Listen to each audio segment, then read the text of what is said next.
Hello friends, मैं रमन सिंह आपका स्वागत करता हूं आज की हमारी इस वीडियो में। आज हम भारतीय इतिहास में एक नए अध्याय को शुरू करने जा रहे हैं जिसका नाम है भारतीय समाज सुधारक। ये बहुत इंपॉर्टेंट है और एग्ज़ाम में आता रहता है क्योंकि आखिरकार ऐसा क्या हुआ था उस समय में जिसकी वजह से ये सारे सुधार आंदोलन प्रारंभ हुए थे। तो सबसे पहले हम इसकी भूमिका को जान लेंगे कि क्यों आवश्यक हो गया था कि भारतीय समाज में लगातार एक के बाद एक हिंदू और मुस्लिम दोनों ही धर्मों के लिए ऐसे सुधारवादी आंदोलन आए। बाद में हम थोड़ा और आगे बढ़ेंगे तब हम पारसी समुदाय में भी देखेंगे किस तरीके से उसमें सुधार किया गया। मतलब ये हुआ सुधार तभी किया जाता है जब कोई उसमें विसंगति पैदा हो या उपस्थित हो। तो उस विसंगति को दूर करने के लिए इस प्रकार के सुधारवादी आंदोलन प्रारंभ किए गए। चूँकि इसका नाम है भारतीय समाज सुधारक, यानी कि ये भारत से संबंधित है और भारतीय समाज से संबंधित है, तो ये सामाजिक एवं धार्मिक इसका स्वरूप दोनों ही होगा। इसका कारण ये था कि 1813 से पहले भारत में ईसाई मिशनरियों को आना मना था, उन पर अनुमति प्रतिबंधित थी। बाद में क्या हुआ, जब 1813 के कंपनी के आदेश पत्र के बाद उन्हें ये अनुमति प्राप्त हुई तो वे भारत में आए और बड़े पैमाने पर उन्होंने ईसाई धर्म का प्रचार प्रसार करना शुरू कर दिया। साथ साथ में भारतीय जब अंग्रेजी भाषा से रूबरू हुए, उन्होंने जाना पाश्चात्य ज्ञान विज्ञान के बारे में और उन्होंने वहाँ की बातों को जाना, वहाँ समाज के स्ट्रक्चर को जाना, तो उन्हें पता लगा कहीं ना कहीं हमारे समाज में जो है ढेर सारी कुरीतियाँ पहले से मौजूद हैं, जैसे कि सती प्रथा है, जैसे कि बाल विवाह है, जैसे कि बहुपत्नी प्रथा है, छुआछूत है, ऊंच नीच है, साथ साथ में धर्मों के बीच आपस में भेदभाव है। और इसके साथ साथ हम देखते हैं तो अवतारवाद था, पुरोहितवाद रहा है, मूर्ति पूजा रही है, भिन्न भिन्न कई ईश्वर की परिकल्पना यहाँ पहले से साकार रही है। तो ये सारी ऐसी चीज़ें थी जिनके खिलाफ आवाज़ उठती है। तो सबसे पहले जो आवाज़ उठती है वो उठाते हैं राजा राममोहन राय, जो पहला भारत का समाज सुधारक संगठन था, इसका नाम था ब्रह्म समाज, उसके ये संस्थापक थे। तो अब हम सबसे पहले देखेंगे ब्रह्म समाज, उसके बाद कड़ी दर कड़ी हम आगे बढ़ते चलेंगे। तो चलिए स्टार्ट करेंगे और आज हमारा टॉपिक है वो है ब्रह्म समाज।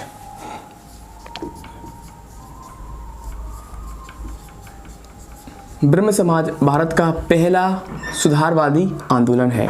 तो कभी कभी ऑप्शन में दे देते हैं, वो आपको 2-3 ऐसे आंदोलन या समाज दे देंगे, पूछेंगे पहला सुधारवादी आंदोलन कौन सा है। तो जैसे ही आए तो आप ब्रह्म समाज पर टिक कर देना। इसको सबसे पहले लेके आए थे राजा राममोहन राय, क्योंकि वो पाश्चात्य ज्ञान विज्ञान में काफ़ी विश्वास करते थे, अंग्रेजी भाषा के वो पक्षधर थे, उसे पढ़ना चाहिए। साथ साथ में वो सोचते थे, उनका कहना था कि जो कुछ अच्छा है उसे आप गेन कर लो, फिर वो हमें कहीं से भी क्यों ना मिले। तो वही हम यहाँ देखेंगे।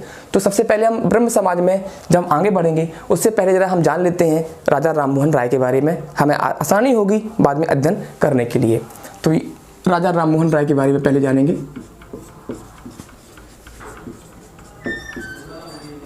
उससे ये फ़ायदा हमें ये होगा कि सबसे पहले हम व्यक्ति से रूबरू हूँ, उसके बाद उनके कार्यों से। तो सबसे पहले यहाँ पर देखेंगे कि राजा राममोहन राय का जो जन्म है वो हुआ था 22 मई 1772 को। तो जन्म हुआ 22 मई 1772। कहाँ पर हुआ होगा आपको पता ही होगा, बंगाल में कहाँ, हुगली ज़िले में, उसमें भी कहाँ, राधानगर नामक स्थान पर। ठीक है, ये तैयार रखो पहला। साथ साथ बता दूं कि राममोहन राय हिंदी के साथ साथ संस्कृत, अंग्रेजी, लैटिन, हिब्रू, यूनानी, फारसी जैसी भाषाओं के बहुत बड़े ज्ञाता थे। इन्होंने ईस्ट इंडिया कंपनी में डिग्वी महोदय के अंदर में दीवान पद पर कार्य भी किया था और डिग्वी महोदय ने ही इन्हें अंग्रेजी सिखाई थी। साथ साथ में पाश्चात्य जगत के उदारवादी व्यक्तियों से मिलवाया था, जिसकी वजह से इनकी सोच काफ़ी एडवांस हुई और उसके बाद उस सोच की वजह से जो नया सिस्टम लेके आते हैं वो है ब्रह्म समाज। तो ठीक है, ये हो गया। बाद में जो इम्पोर्टेंट है वो यहाँ पे हम देखेंगे इनकी मृत्यु, तो वो यहाँ समझ लेते हैं। इनकी जो मृत्यु है वह 1833 में होती है। कहाँ पे होती है? ब्रिस्टल, इंग्लैंड में। ये कहाँ पड़ता है आपका? इंग्लैंड। मैं यहाँ बता दूँ कि ये अकबर द्वितीय की पेंशन के संबंध में ब्रिटेन गए थे बात करने के लिए, वहाँ पर मस्तिष्क ज्वर की वजह से इनकी मृत्यु होती है। ठीक है, तो इस तरीके से हमने राजा राममोहन राय के बारे में शुरुआती चीज़ें जान ली। अब हम देखते हैं इनका वास्तविक काम धाम जो उन्होंने यहाँ पे किया था। तो ब्रह्म समाज में सबसे पहले देखेंगे तो आखिरकार इसकी जो आवश्यकता थी वो बता चुका हूँ। जो सबसे बड़ी चीज़ थी वो ये थी कि जिस वक्त ये यूरोपीय भारत में आए तो उनकी सभ्यता का प्रभाव प्लस उनकी सभ्यता से भारतीय सभ्यता का टकराव, ये दो ऐसे प्रमुख कारण बने जिसकी वजह से ऐसे सुधारवादी आंदोलन सामने आते हैं। तो उसमें सबसे पहले जो आता है वह है ब्रह्म समाज, और हम तो देखते हैं इसकी स्थापना के बारे में। तो ब्रह्म समाज की जो स्थापना है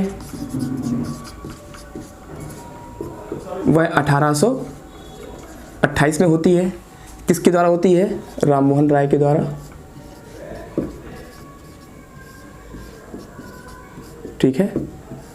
इनके जो राजा की उपाधि है वो किसने दी थी? अकबर द्वितीय ने। तो वो भी यहाँ पे हम लोग नोट कर लेंगे। राजा की उपाधि जिसने दी वो कौन है? अकबर द्वितीय, मुगल बादशाह अकबर द्वितीय। इन्होंने इन्हें राजा की उपाधि दी, यही वजह है इनका नाम फिर राजा राममोहन राय पड़ा। ब्रह्म समाज की जो उद्देश्य थे प्रमुख, ये एग्जाम में खूब आ जाता है कि उद्देश्य कौन सा है। तो जिसके उद्देश्य हैं उसमें से कोई एक उद्देश्य दे देंगे। तो यहाँ हम प्रमुख उद्देश्यों को देखेंगे। अगर हम बात करें उस पर सती प्रथा की या बहुपत्नी प्रथा की, या साथ साथ में हम देखते हैं बहुविवाह की या बाल विवाह की, तो वो सारी चीज़ें थी, उनका विरोध भी किया गया है इस समाज के द्वारा। लेकिन जो प्रमुख थे उसमें जो पहला सबसे प्रमुख था वह था एकेश्वरवाद की स्थापना। और ये एग्जाम में बहुत आता है, मैं आपको बता दूँ, आप लोगों ये रखिए आप लोग, एकेश्वरवाद की स्थापना मोस्ट इंपॉर्टेंट है क्योंकि यही एग्जाम में पूछते हैं। उसके बाद अगर हम दूसरे की बात करें तो दूसरे में आता है अवतारवाद का खंडन। अवतारवाद का खंडन, हालांकि सारे उद्देश्यों में सफलता तो इसे हासिल नहीं हुई थी, लेकिन सती प्रथा के मामले में सफलता कुछ ज़्यादा ही देखने को मिली है। अवतारवाद के बाद हम देखते हैं मूर्ति पूजा का विरोध। इन्होंने मूर्ति पूजा का विरोध किया था। वो चाहते थे कि ईश्वर निरंकार रूप में है, कोई एक है, उसकी आप पूजा करें। तो मूर्ति पूजा का विरोध किया। साथ साथ में इन्होंने पुरोहितवाद का विरोध किया। तत्कालीन भारतीय समाज में पुरोहितवाद ज़्यादा हावी था, तो इन्होंने पुरोहितवाद का भी विरोध किया।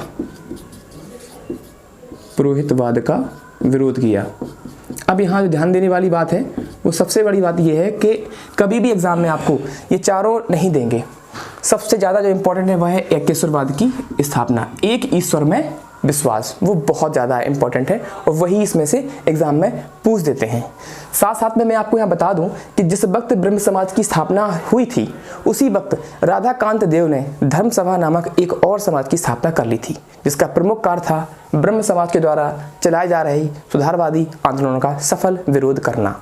कारण ये था वह काफ़ी हद तक सफल भी हो गए थे कुछ मामलों में भारतीय जनता को भड़काने में, लेकिन एक ऐसा भी सुधार था जो होकर रहा, जो सती प्रथा, जिसके बारे में भी हम आगे जानेंगे। तो यहाँ तक ये रहा। अब सबसे बड़ी बात ये आती है कि इसका जो सबसे प्रमुख जो लक्ष्य या जगह उपलब्धि कहें वह थी सती प्रथा पर प्रतिबंध। तो सती प्रथा पर प्रतिबंध इसका सबसे बड़ा सफल उद्देश्य साबित होता है।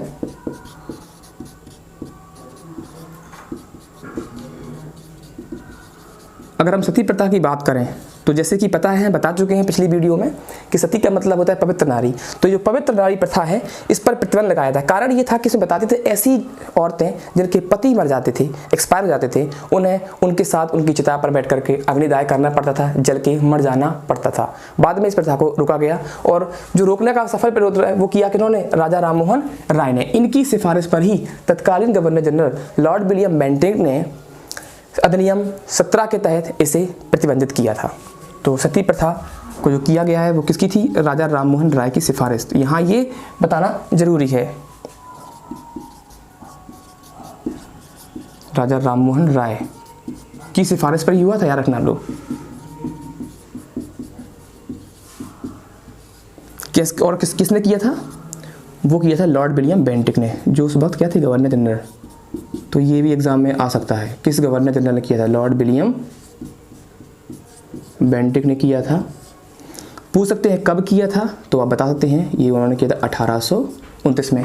तारीख थी 4 दिसंबर 1829। ठीक है।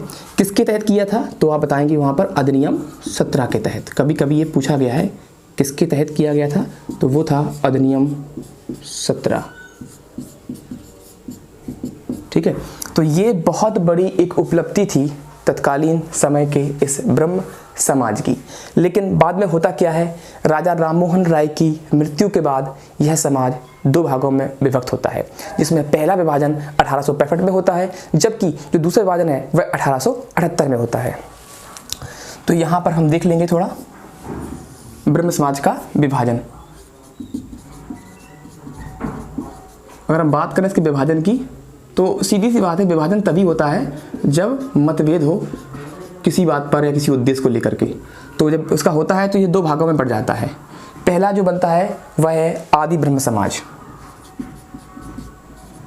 आदि ब्रह्म समाज।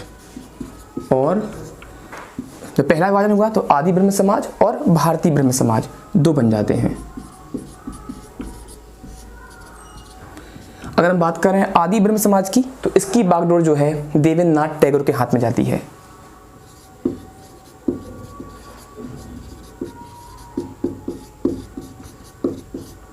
और हम बात करें अगर भारतीय ब्रह्म समाज की तो इसकी बागडोर केशव चंद्र सेन के हाथ में जाती है। ये बहुत मैं पॉइंट टू पॉइंट बता रहा हूँ आपको, मोस्ट इंपॉर्टेंट है, एग्जाम में आते हैं। केशव चंद्र सेन एग्जाम में आएंगे, गारंटी इस बात की है।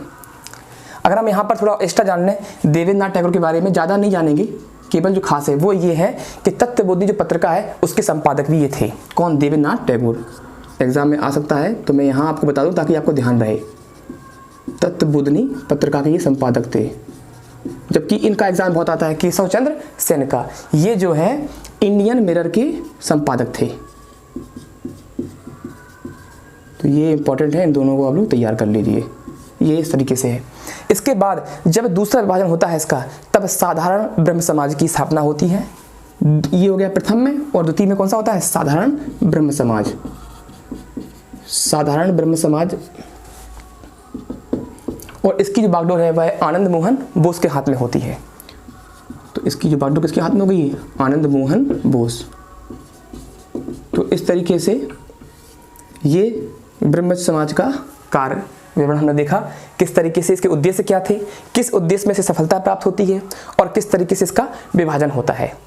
और भी छोटे मोटे ऐसे उद्देश्य थे जो सफल हुए, लेकिन सबसे सफलतम उद्देश्यों में जो है वह है सती प्रथा। अगर एग्जाम में ऐसा आता है तो आप उस पर टिक करेंगे। अगर हम यहाँ बात करें मूर्ति पूजा का विरोध, तो क्या मूर्ति पूजा बंद है हिंदुस्तान में? नहीं है। पता है आप लोगों को, पुरोहितवाद का बदलाव हुआ स्वरूप देखने को मिलता ही है। अवतारवाद का खंडन, ये तो खंडन हुआ ही नहीं है। अवतारवाद आज भी जस का तस मौजूद है, हमारा अवतारवाद में विश्वास है। तो हम यहाँ देखते हैं कि सारे के सारे उद्देश्य सफल नहीं हो पाए, लेकिन जितना हुआ वह कम नहीं था। सबसे बड़ी बात ये थी कि इन्होंने जो मुहिम चलाई, उस मुहिम से हम भारतीय काफ़ी आगे बढ़े, और जो हमारे समाज में जो कुरीतियाँ थीं उनको भी हमने दूर करने का प्रयास किया। तो इस तरीके से ये हमने देखा। अब हम साथ में ये देखेंगे कि राजा राममोहन राय ने इसके साथ साथ भारतीय जनमानस को क्या क्या दिया, इनकी भारत को उनकी क्या क्या देन रही है, कौन कौन सी वो बुक्स थी जो एग्जाम में आती हैं, उनके बारे में जानेंगे। और साथ साथ में हम ये भी जानेंगे कि किस किस समय में कैसे कैसे क्या होता गया। ठीक है, तो चलिए इसको पहले आप स्क्रीनशॉट ले लें आप इसका। चलिए अब देखते हैं आगे। अब राजा राममोहन राय के कार्य विवरण के बारे में देखेंगे। इनकी कुछ पुस्तकें हैं, कुछ पत्रिकाएं हैं जो बहुत आती हैं, इनके कुछ ऐसे कार्य हैं जिनके बारे में बहुत आता है।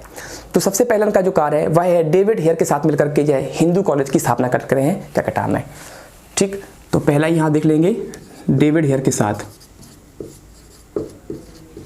डेविड हेयर के साथ कौन? राजा राममोहन राय। समझने की बात है, टॉपिक वही चल रहा है। तो क्या करते हैं, ये हिंदू कॉलेज की स्थापना करते हैं।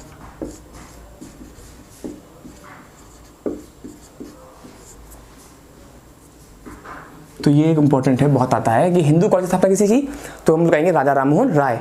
अगर राजा राममोहन राय नहीं होता है तो उस पर फिर डेविड हेयर होगा तो उस पर आप टिक करेंगे डेविड हेयर, इन्होंने की थी। सबसे पहले जो इनका ग्रंथ है वह है तूफात उल मुबाहिद्दीन, जो 1803 में प्रकाशित हुआ था। तो बहुत इंपॉर्टेंट है।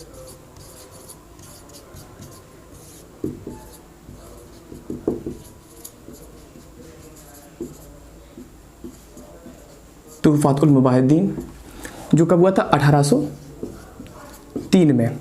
इसका एक्चुअल हिंदी में वास्तविक मतलब होता है, वह होता है एक्केश्वरवादियों का उपहार। तो ये आप तैयार रखें, एक्केश्वरवादियों का उपहार। शायद कभी एग्जाम में इस तरीके से पूछ दें।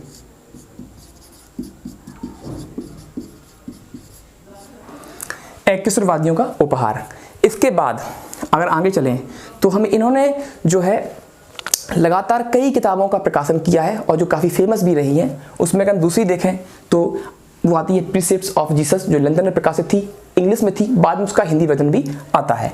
तो ये बहुत एग्जाम में आती है। किसकी कृति है? तो राजा राममोहन राय की है, प्रीसेप्ट्स ऑफ जीसस। 1820 में लंदन में प्रकाशित होती है, जिसका हिंदी रूप आता है ईसा के शांति वचन, ईसा के नीति वचन, शांति और खुशहाली। ईसा के नीति वचन, इस पुस्तक के कई पन्ने जो है और कई भाग मैंने पढ़े हुए हैं। ईसा के नीति वचन, शांति और खुशहाली।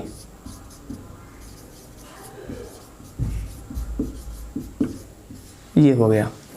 इसके बाद अगर अगला देखते हैं तो संवाद कौमुदी एक पत्र था, और यह ऐसा पत्र था, प्रथम पत्र था जो पूर्ण रूप से भारतीय द्वारा संचालित था, संपादित था एवं प्रकाशित था। तो वो होता है आपका संवाद कौमुदी।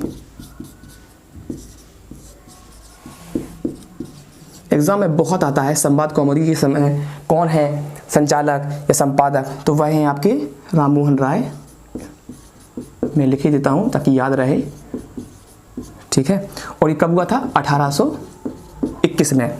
संवाद कौमुदी को प्रज्ञा का चांद भी कहा गया है, प्रज्ञा का चांद भी कहा गया है। और यह बता दूं आपको, यह प्रथम ऐसा पत्र था जो पूर्णतः भारतीय द्वारा संचालित, संपादित एवं प्रकाशित था, वह है संवाद कौमुदी। उसके बाद 1822 में यह हिंदू उत्तराधिकार का नियम नाम पुस्तक लिखते हैं। तो ये एग्जाम में कभी कभी आ गया तो आप तैयार रखिए, हिंदू उत्तराधिकार का नियम, ठीक है जनाब।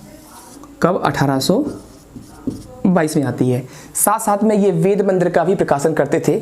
जो भारतीय जो वेद हैं उनमें ज्ञान विज्ञान का जो सार है उसको लोगों के सामने लेकर के आते थे। तो वेद मंदिर अगर आ जाता है तो वह भी राजा राममोहन राय की ही देन है। एक एग्जाम में आता है राजा की उपाधि किसने दी? तो अकबर द्वितीय ने दी। तो इस तरीके से हमने देखा कि यह लगातार इस कुछ इनकी पुस्तकें हैं। और साथ साथ में मिरातुल अखबार, एक उन्होंने फारसी भाषा में साप्ताहिक पत्र निकाला था, तो उसका भी हम यहाँ जिक्र कर लेते हैं। मिरातुल अखबार ये वो है जो एग्जाम में बहुत इंपॉर्टेंट है, आते भी हैं। मिरातुल अखबार, ये पूछ सकते हैं कि मिरातुल अखबार क्या है? तो फारसी का साप्ताहिक पत्र है, फारसी का साप्ताहिक पत्र। तो ये कुछ प्रमुख ऐसे कार्य हैं, कुछ पुस्तकें हैं जो एग्जाम में आती हैं, जिसमें जो मोस्ट इंपॉर्टेंट है वह है संवाद कौमुदी, उसके बाद है मिरातुल अखबार जो बहुत आते हैं। साथ साथ में प्रीसेप्ट्स ऑफ जीसस को भी हम नज़रअंदाज नहीं कर सकते। तो ये राजा राममोहन राय के कुछ प्रमुख कार्य हैं। मैं फिर बता दूं, ये काफ़ी विद्वान व्यक्ति थे और ये पहले ऐसे भारतीय थे जिन्होंने समुद्र पार यात्रा की और यूरोप की ज़मीन पर पैर रखा। तत्कालीन समय तक भारतीय समाज में समुद्र पार जाना या समुद्र की यात्रा करना पाप के समान माना जाता था, लेकिन उन्होंने इन रूढ़िवादियों को जो जवाब दिया और बताया कि कहीं कोई पाप नहीं है, आवागमन हो सकता है। और उसके बाद देखिए हजारों हजार भारतीय समुद्र पार यात्रा करते हैं और कहीं कोई दिक्कत नहीं है। तो जो अंधविश्वास थे उनके खिलाफ जो पहली आवाज़ उठती है वह उठती है भारतीय ब्रह्म समाज के द्वारा। इसका स्थापक थे राजा राममोहन राय। आज की वीडियो में इतना ही। मैं उम्मीद करता हूँ कि आपको हमारी वीडियो बहुत अच्छी लगी है तो फिर लाइक करें, शेयर करें। बहुत बहुत धन्यवाद।